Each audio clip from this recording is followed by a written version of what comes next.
Selamat datang dan salam equilibrium. Kali ini kita akan mempelajari mengenai neraca atau laporan posisi keuangan pada perusahaan dagang.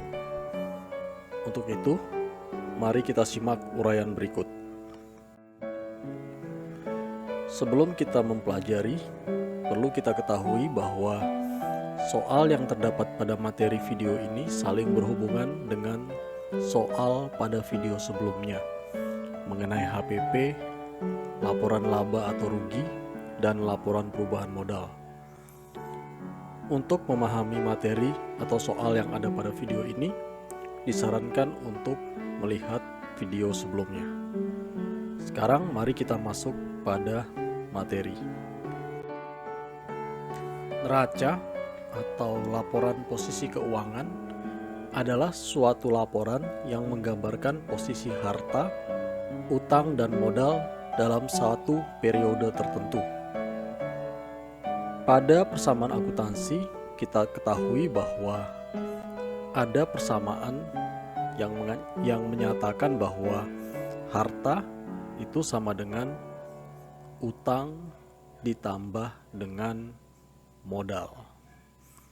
Harta sama dengan utang ditambah dengan modal.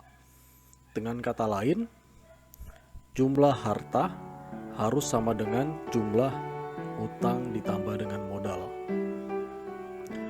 Pada neraca, penggambaran mengenai posisi harta, utang, dan modal bisa kita lihat sebagai berikut. Ini adalah neraca bentuk T. Di atasnya ada nama perusahaan, kemudian ada judulnya neraca, dan di bawahnya ada keterangan untuk periode yang berakhir kapan. Kita sesuaikan dengan waktu atau akhir periode yang dinilai. Pada neraca berbentuk T ini, seperti huruf T ini, kita lihat di sebelah kiri kita bisa meletakkan harta. Sedangkan di sebelah kanan kita bisa meletakkan utang dan modal. Jadi harta ini bisa nanti kita jabarkan kas, persediaan, piutang, kendaraan, perlengkapan, dan seterusnya. Demikian juga dengan utang bisa kita jabarkan lagi, misalnya utang dagang, utang usaha, utang bank, dan lain-lain, dan utang lain-lain. Serta modal juga mungkin bisa kita jabarkan, modal si A, modal si B, modal si C, atau prefer, dan seterusnya. Kita sesuaikan dengan karakteristik dari masing-masing perusahaan.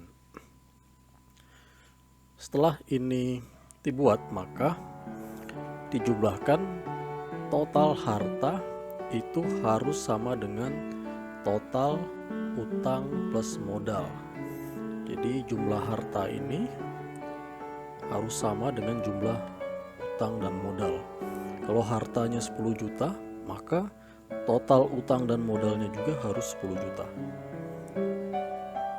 Untuk memahami lebih jauh mengenai neraca pada perusahaan dagang, mari kita simak contoh soal berikut. Pada soal yang ada di layar monitor sudah ada data-data mengenai penjualan, retur penjualan, dan seterusnya ya. Di situ ada banyak sekali data-data keuangan pada suatu perusahaan. Kemudian kita diminta untuk menyusun neraca atau menyusun laporan posisi keuangan berdasarkan data-data yang ada ini. Jadi dari data-data ini akan kita buat neraca. Sekarang mari kita sama-sama mengerjakan atau membuat laporan neraca tersebut. Saya tampilkan lagi data-datanya, kemudian saya buat juga neraca bentuk T yang paling sederhana ya. Tadi di uraian sebelumnya dikatakan bahwa laporan neraca itu terdiri dari harta di sebelah kiri di sini, kemudian utang dan modal. Sekarang dari data-data ini akan kita masukkan ke neraca, mana yang termasuk harta. Perlu saya tekankan sekali lagi bahwa soal ini ya, masih berhubungan dengan soal-soal sebelumnya mengenai HPP, laporan laba rugi, dan laporan perubahan modal. Jadi ini masih merupakan rangkaian video yang saling berkaitan antara HPP, laporan laba rugi, dan laporan perubahan modal dengan laporan neraca yang akan kita buat pada video ini. Sekarang kita akan masukkan data-data harta di sebelah kiri dari neraca yang bentuk T ini. Yang termasuk harta adalah, kita lihat yang pertama kas senilai 45 juta. Maka kita masukkan kas 45 juta. Lalu ada piutang dagang senilai 27 juta. Maka kita masukkan piutang dagang 27 juta. Setelah itu kita lihat ada persediaan barang dagang. Data persediaan barang dagang di sini ada dua, yaitu persediaan awal dan persediaan akhir. Jadi yang kita masukkan adalah nilai persediaan barang dagang yang akhir.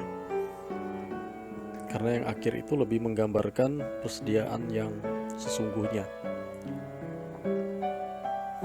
Kita masukkan persediaan barang dagang akhir yaitu 10 juta sesuai dengan data yang ada di soal. Persediaan akhir 10 juta. Kemudian kita masukkan lagi asuransi dibayar di muka. Ini termasuk neraca. Maka perlu kita masukkan asuransi dibayar di muka 2.300.000. Lalu ada perlengkapan 1 juta. Kita masukkan lagi. Setelah itu ada peralatan senilai 9 juta. Kita masukkan peralatan senilai 9 juta. Lalu ada akumulasi penyusutan peralatan 900.000. Akumulasi penyusutan peralatan ini sifatnya akan mengurangi nilai peralatan. Maka kita tulis akumulasi penyusutan peralatan 900.000 ya, tapi kita kasih tanda dalam kurung, artinya mengurangi nilai peralatan tersebut.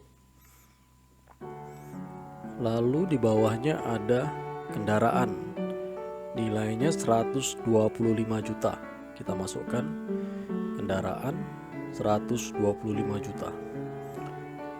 Lalu di bawahnya ada akumulasi penyusutan kendaraan 15 juta. Ya, sama ini ya, sifatnya mengurangi. Akumulasi penyusutan kendaraan 15 juta. Setelah itu kita cek lagi kalau memang masih ada utang tidak masuk di harta ya. Kita cek di sini. Persediaan beban. Oke. Jadi sepertinya semua akun yang termasuk dalam kategori harta sudah kita masukkan ke dalam format neraca bentuk T ini. Kalau sudah, maka kita jumlahkan total hartanya. Jumlah hartanya yaitu 203.400.000. Diperoleh dari 45 juta tambah 27 juta tambah 10 juta tambah 2.300.000 tambah 1 juta tambah 9 juta kurang 900.000 tambah 125 juta kurang 15 juta. Jadi tanda dalam kurung ini dia akan mengurangi. Hasilnya adalah 203.400.000. Ya, bisa dicek lagi menggunakan kalkulator apakah benar hasilnya seperti ini. Lalu selanjutnya kita akan membuat atau menulis di kolom neraca ini ya, di sebelah kanan ini adalah utang dan modal. Kita lihat data utangnya itu ada utang dagang dan utang bank. Kita masukkan. Utang dagang nilainya adalah 74.400.000 dari sini. Lalu utang bank nilainya adalah 46 juta. Kita masukkan utang bank 46 juta. Lalu modal Kita lihat modal di sini ada data 14 juta. Tapi perlu kita ketahui sebelumnya kita sudah membuat laporan perubahan modal yang menggambarkan modal yang sesungguhnya. Bisa dicek lagi pada video sebelumnya mengenai laporan perubahan modal. Di sini saya tampilkan lagi.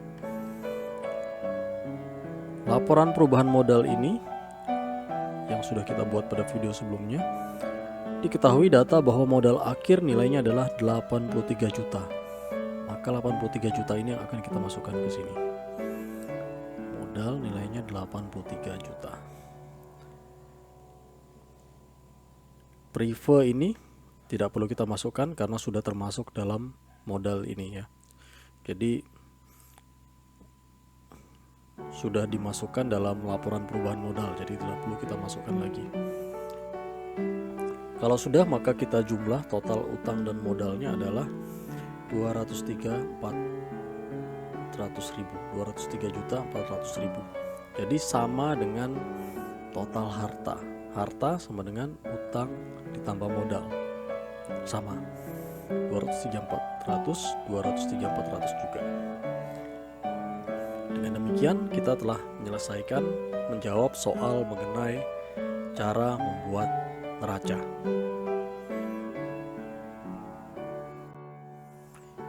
Demikian pembahasan mengenai cara menyusun neraca pada perusahaan dagang. Semoga bermanfaat. Terima kasih atas perhatiannya dan salam keseimbangan.